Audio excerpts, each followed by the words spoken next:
The central spire of the Galactic Council stretched toward the twin suns of Nexus Prime. Within its crystalline halls, representatives from 47 species gathered in their designated atmospheric zones. Commander Jake Miller adjusted his simple fabric uniform and tried not to feel intimidated by the towering forms around him.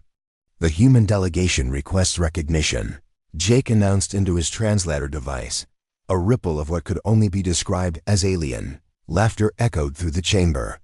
The Xanthari representative, a being of pure energy contained within. A geometric field pulsed with amusement. Recognition for what flesh creature?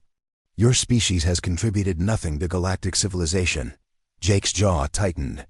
3 years since first contact, and humanity still sat at the children's table. Of galactic politics.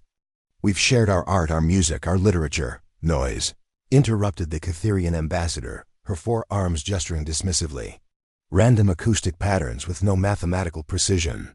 Your songs lack the harmonic complexity we achieved 10,000 years ago. The massive Gorath delegate rumbled agreement from his methane-filled tank. Primitive emotional outbursts. True art requires intellectual sophistication. Jake watched as his aide, Lieutenant Maya Chun, clenched her fists. She'd been a concert pianist before joining the diplomatic corps. This had to hurt. Perhaps, Jake said carefully, you haven't heard the right examples. We've analyzed your entire musical database, the Xanthari replied. 67% repetitive structures. 93% emotionally driven rather than logically composed. 0 instances of quantum harmonics or dimensional resonance. Maya stepped forward. Music isn't just mathematics. It's about feeling, connection, shared experience. Exactly our point, the Catherian cut her off. Emotion is weakness. Logic is strength. Your species remains trapped in primitive sensory responses. The chamber filled with various alien approximations. Of laughter again, Jake felt heat rise in his cheeks. Every other species here had contributed something monumental to the galactic community. The Xanthari had given them faster-than-light communication. The Catherians had shared advanced medical technology. The Gorath provided quantum computing systems. Humanity had offered batch and beetles, spirituals and symphonies. And been told, it was worthless. Every great journey starts with a few brave explorers. Sci-fi stellar conflict is just beginning, and your support means everything. If you're hungry for HFY battles and tales of human valor against alien might, hit subscribe. It's free, and it helps us bring these front lines to you. Council recognizes the Altarian Science Collective, announced the session moderator. A crystalline being materialized at the center podium. Honored members, we bring urgent news. Long-range sensors have detected movement in the void territories. The hunters may be stirring. The chamber fell silent. Jake had read the classified briefings about the void hunters' psychic predators that had consumed entire civilizations before mysteriously retreating into dark space millennia ago. Impossible, the Gorath delegate rumbled. They've been dormant for 3,000 years. Nevertheless, the Altarian continued, we recommend immediate defensive preparations. All species should ready their psychic shields and mental dampening technologies. Jake raised his hand. What about species without those capabilities? The Xanthari's energy field flickered with what might have been pity. Then you should evacuate to the core worlds and let the advanced species handle this threat. We can fight, Jake insisted. With what? The Catherian asked. Harsh language and emotional outbursts? The void hunters consume minds, human. They feed on consciousness itself. Your primitive brains would be appetizers. More alien laughter. Jake's hands curled into fists, but Maya touched his arm gently. Let them laugh, she whispered. We'll show them what human music can really do. She didn't know how prophetic those words would prove to be. The emergency klaxon aboard the UE's Harmony pierced through the ship's corridors. Jake sprinted toward the bridge, his diplomatic dress uniform replaced by combat fatigues. 3 days since the council session, and humanity's worst fears were materializing. Report. Jake barked as he reached his command chair. Void Hunter Scout, sir, Lieutenant Maya replied from her tactical station. 12 contacts, moving at impossible speeds. They've already hit 3 Catherian outposts. The main screen flickered to life, showing twisted vessels that seemed to bend space around them.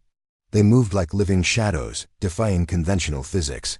"Where are our allies?" Jake demanded. Communications Officer Tom Banks shook his head.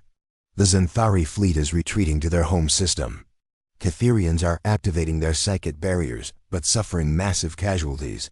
The GORATH... He paused. The Gorath aren't responding to any hails." Maya's console erupted in alerts. "Sir, they're targeting us." The ship shuddered as something that wasn't quite an energy beam lanced through their shields. Jake felt a cold pressure against his mind, like icy fingers probing his thoughts. "All crew, emergency mind shields up," Jake ordered, though he knew. Humanity's basic mental training was laughably primitive compared to other species. The Harmony's sister ship, the Use Valor, screamed across the communication channels. "They're in our heads." "We can't." The transmission cut to static. Jake watched in horror as the Valor's crew began firing on each other, their minds clearly compromised. Within minutes, the ship was a drifting hulk. "Retreat pattern Delta," Jake commanded. "Get us out of here." "Sir," Maya called out, her voice strained. "I'm detecting something odd." When Tom sent that emergency broadcast on all frequencies, the hunters seemed to hesitate. Jake frowned. "What kind of broadcast?" Tom looked confused. "Standard evacuation." "Protocol, sir. But I was humming while I worked.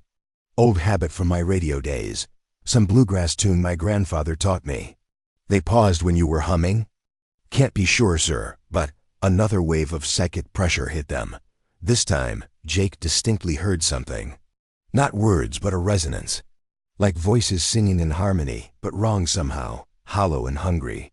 "They're not just psychic," Maya realized. "They're using some kind of harmonic frequency to break down mental defenses." Jake's mind raced. Every species in the galaxy had developed sophisticated psychic countermeasures over thousands of years, but humans had something different. Something. The council had mocked. "Tom, start broadcasting," Jake ordered. "Sir, music. Any music. Everything we've got." Tom's fingers flew over his console. Suddenly, the ship filled with a mixture of sounds. Classical symphonies mixed with folk songs, rock anthems blended with ancient hymns. The psychic pressure lessened noticeably. "It's working," Maya gasped. "Whatever they're doing to our minds, our music is disrupting it." Jake opened a channel to the remaining human ships. "All vessels, this is the Harmony. Begin continuous musical broadcasts on all frequencies. Classical, modern, folk, everything in our databases." "Sir," came a confused voice from the UES Thunder. "We're under attack and you want us to play music? Trust me," Jake said. "Tom, patch me through to Earth Command." As the Harmony limped away from the battlefield, Jake realized they'd stumbled onto something unprecedented. The galaxy's most advanced species were falling to an enemy their primitive music seemed to confuse. Irony wasn't lost on him. "Maya," he said quietly, "get me every musicologist and sound engineer Earth has. And find someone who understands how music affects the human brain." "Sir?" Jake stared at the retreating hunter ships, their movements less coordinated now with human songs jamming their frequencies. "I think we just found our weapon." Dr. Emma Rodriguez had always believed music was mathematics made beautiful. Now, surrounded by brain scans and quantum resonance charts in Earth's most secure laboratory, she was proving it could be deadly. "The neural patterns are extraordinary," she explained to Jake and the assembled military officials. "When humans process music, our brains create unique harmonic frequencies. Nothing else in the known galaxy does this." Admiral Peterson leaned forward. "Explain it in terms my tactical teams can understand." Emma pulled up a three-dimensional brain scan. "Every other species processes sound through pure logic centers. Mathematical analysis, pattern recognition, efficiency calculations. But humans... She highlighted several glowing regions. "We use emotion centers, memory cores, and something called mirror neurons simultaneously." Jake studied the display. "And this disrupts the Void Hunters how?" "Their psychic attacks rely on harmonic resonance," Emma continued. "They find the natural frequency of a consciousness and amplify it until the mind tears itself apart." "But human?" Consciousness doesn't have a single frequency, it's a symphony. Maya, now assigned to Emma's research team, nodded excitedly. That's why Tom's humming confused them. They couldn't lock onto a single pattern to exploit. More than that, Emma said. Our music creates what I'm calling cognitive dissonance. Weapons, battle hymns, war chants, funeral dirges, they all generate specific neural patterns that interfere with psychic attacks. Admiral Peterson frowned. You're saying we can weaponize our emotions? Not just emotions. Cultural memory. When a human hears their national anthem, their brain fires in patterns linked to thousands of years of shared experience. When we sing together, we create a collective consciousness that's chaotic to the hunters. The holographic display shifted. To show hunter brain scans twisted, geometric structures that pulsed with predatory rhythm. They evolved to prey on ordered minds, Emma explained. Logical, predictable thought patterns. But human creativity is inherently chaotic. Our music reflects that chaos, its organized randomness that their brains can't process. Jake felt a spark of pride. Everything the council had mocked about humanity, their emotional volatility, their illogical art, their tendency toward chaos, might be their greatest strength. What do you need to weaponize this? He asked. Emma's eyes gleamed. Every song humanity has ever sung. Folk ballads, opera, jazz, rock, rap, electronic, tribal chants, everything. And I need composers. Composers? We need to create new music specifically designed to disrupt hunter psychology. Battle hymns that scramble their neural networks. War songs that turn their own psychic abilities against them. Maya pulled up another screen. I've been analyzing the audio from our retreat. The more complex and emotionally layered our music was, the more disruption it caused. Simple melodies confused them. Symphonies with full orchestras practically made them flee. And combined vocals? Jake asked. Devastating, Emma replied. When multiple humans sing together, especially in harmony, we create something the hunters have never encountered, a collective consciousness that's simultaneously unified and chaotic. Admiral Peterson activated his communicator. Priority 1 to all human colonies. I want every musician, composer, and sound engineer mobilized. This is no longer about entertainment, this is about survival. Through the laboratory windows, Jake could see the orbital defense platforms being modified. Instead of conventional weapons, they were mounting massive speaker arrays and harmonic resonance amplifiers. The Galactic Council still thinks we're wasting time, Maya reported. The Xanthari called our strategy laughably primitive. Jake smiled grimly. Let them laugh. They've been relying on technology and logic for so long, they've forgotten that sometimes the most primitive solutions are the most effective. Emma was already working on her next display. I need teams in every musical genre. Classical composers for complex harmonic structures, military bands for synchronized rhythmic patterns, folk singers for emotional resonance, and ... She paused. Dramatically, what? Jake prompted. Death metal bands. The neural patterns they create are unlike anything else in human culture. If we're going to fight psychic predators, we need the most psychologically aggressive music humanity has ever produced. Jake laughed despite the dire circumstances. The Void Hunters are about to discover why humans invented headbanging.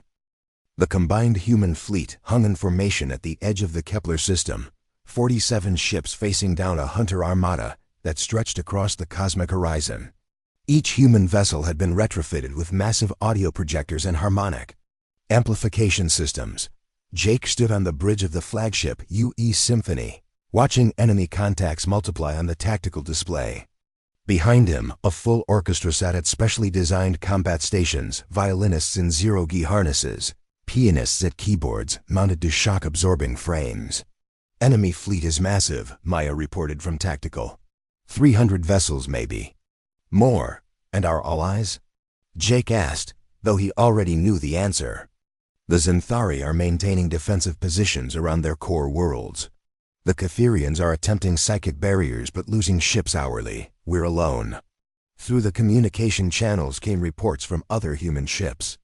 The U.S. Harmony carried a military marching band. The U.S. Thunder had recruited a gospel choir. The U's lightning brought together the greatest death metal musicians from 6 colonies. "This is insane," Admiral Peterson muttered over the fleet channel. "We're about to fight psychic predators with a space orchestra." "Not just an orchestra," Emma's voice crackled through the research channel. "A weapon system unlike anything the universe has ever seen." The lead hunter vessel began transmitting. The sound that filled the human ships was like a choir of the damned perfect. Mathematical harmony designed to tear apart conscious minds.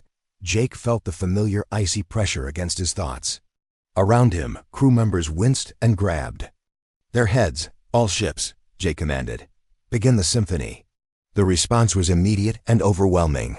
47 ships began broadcasting humanity's greatest musical achievements simultaneously. Beethoven's Ninth mixed with amazing grace. Military marches blended with jazz improvisations. Electronic music synthesized with ancient tribal chants. The effect on the hunter formation was instant. Their perfect attack patterns dissolved into chaos as psychic feedback tore through their ranks. "Direct hit on their coordination," Maya shouted. Over the musical cacophony. "They can't maintain their harmonic attack." But the hunters adapted quickly. They began focusing their assault on individual ships, trying to isolate them from the collective symphony. "UE's thunder is taking heavy fire," came a panicked transmission. "Our gospel choir is wait, the choir's switching to battle hymns." "Mine eyes have seen the glory, the hunters are retreating from our section," Jake smiled. The old Union battle hymn carried centuries of human determination and righteous fury. "All ships, switch to traditional war songs," Jake ordered. "Every culture, every conflict.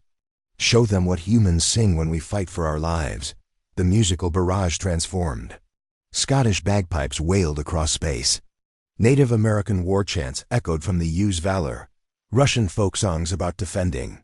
The motherland poured from the UE storm. African battle drums thundered from the UES. Lightning, the hunter formation began to collapse. Their vessels, designed for precision psychic warfare, couldn't handle the chaotic emotional patterns flooding their neural networks.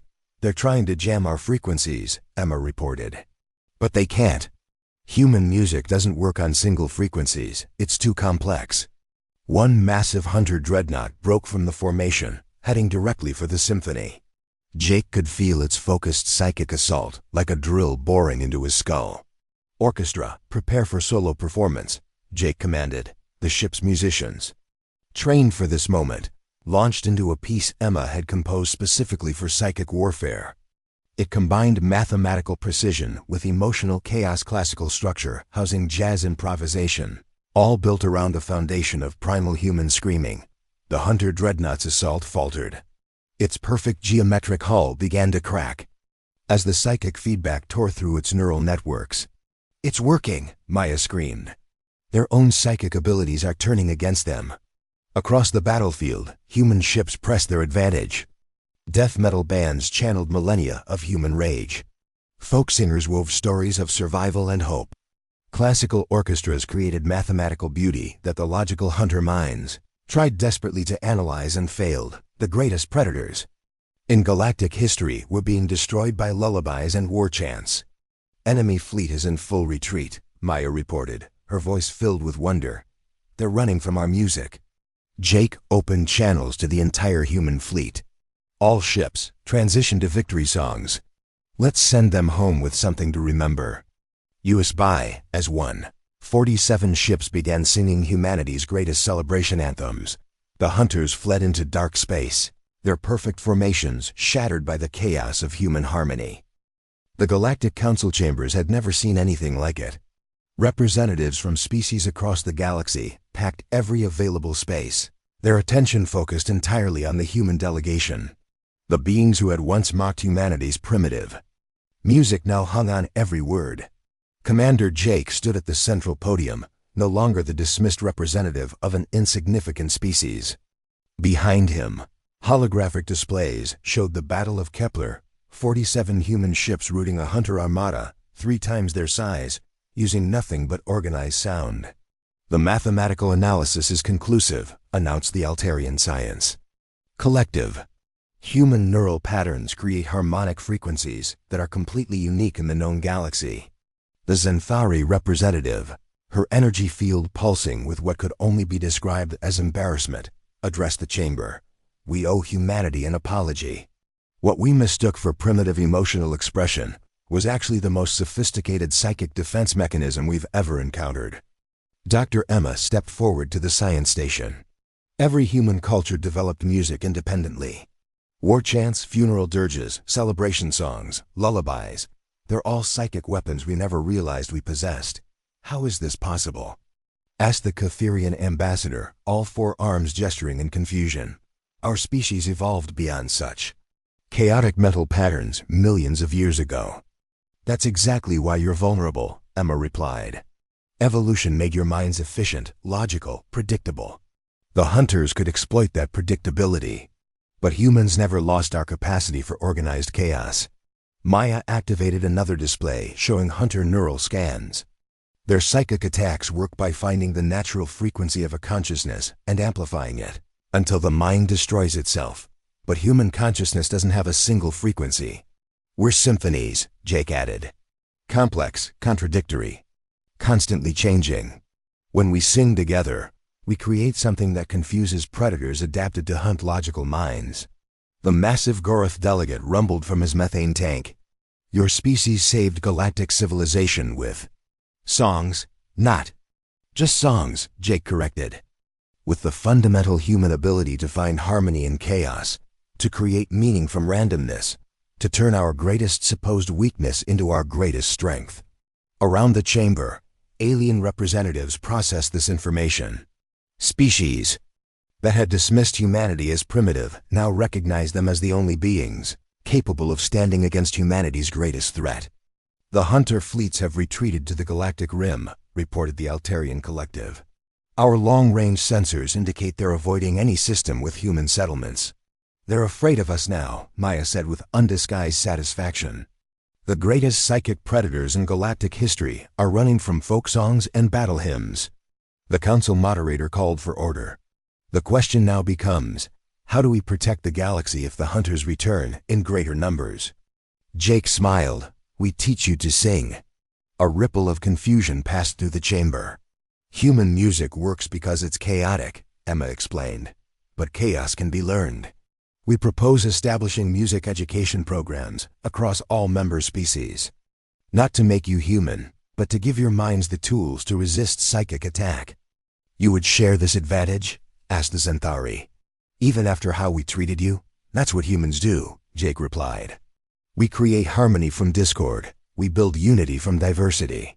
We turn our enemies into our friends with the power of song. The Catherian ambassador leaned forward.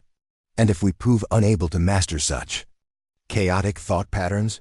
Jake's expression grew serious. Then we'll defend you anyway, because that's also what humans do. We protect those who can't protect themselves, even if they once mocked us. The chamber fell silent. Finally, the council moderator spoke. All in favor of establishing the Human Cultural Defense Initiative? Every representative raised their appendages. Energy fields pulsed with agreement, or rumbled consent. Jake looked out over the assembly that had once dismissed humanity as primitive noisemakers. Now they recognized the truth. In a universe of logic and predictability, chaos was the greatest weapon of all. The first lesson begins tomorrow, he announced. We'll start with something simple. Twinkle, twinkle, little star, as alien laughter filled the chamber, this time with joy rather than mockery. Jake realized that humanity had finally found its place in the galaxy. Not as the youngest or most primitive species, but as the teachers of the most important lesson of all. Sometimes the most beautiful music comes from the most unlikely instruments. And sometimes the greatest strength lies in what others see as weakness. The universe would never underestimate human songs again.